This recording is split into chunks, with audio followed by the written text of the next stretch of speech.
Chapter 4. The Philistines capture the ark. The word of Samuel came to all Israel. Now Israel went out against the Philistines to battle, and encamped beside Ebenezer, and the Philistines encamped in Aphek. The Philistines put themselves in array against Israel, and when they joined battle, Israel was struck before the Philistines, and they killed of the army in the field about 4,000 men. When the people were come into the camp, the elders of Israel said, "Why has Yahweh struck us today before the Philistines? Let us get the ark of the covenant of Yahweh out of Shiloh to us, that it may come among us, and save us out of the hand of our enemies."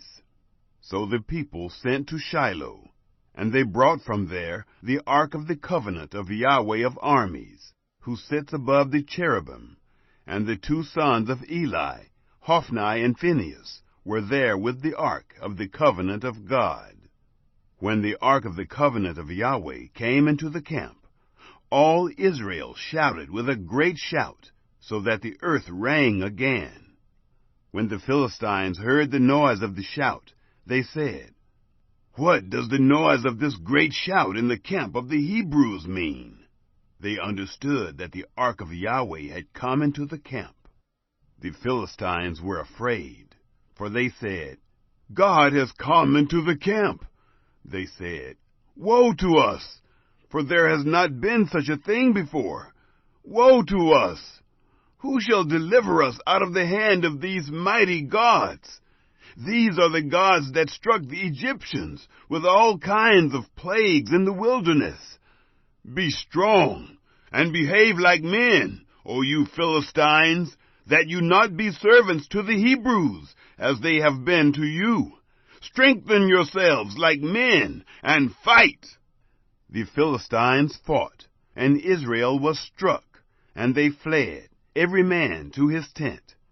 And there was a very great slaughter, for there fell of Israel 30,000 footmen. The ark of God was taken, and the two sons of Eli, Hophni and Phinehas, were slain. The death of Eli. There ran a man of Benjamin out of the army, and came to Shiloh this same day, with his clothes torn, and with earth on his head.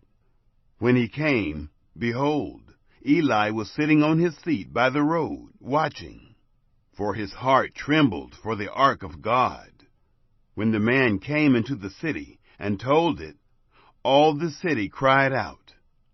When Eli heard the noise of the crying, he said, "What does the noise of this tumult mean?" The man hurried and came and told Eli. Now Eli was 98 years old, and his eyes were set, so that he could not see. The man said to Eli, "I am he who came out of the army, and I fled today out of the army." He said, "How did the matter go, my son?" He who brought the news answered, "Israel has fled before the Philistines, and there has been also a great slaughter among the people. Your two sons also, Hophni and Phinehas, are dead, and the ark of God has been captured." It happened, when he made mention of the ark of God, that Eli fell from off his seat, backward, by the side of the gate, and his neck broke, and he died. For he was an old man, and heavy. He had judged Israel 40 years. His daughter-in-law, Phinehas' wife, was with child, near to be delivered.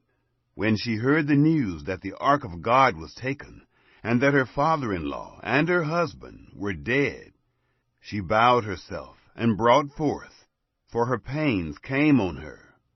About the time of her death, the women who stood by her said to her, "Don't be afraid, for you have brought forth a son."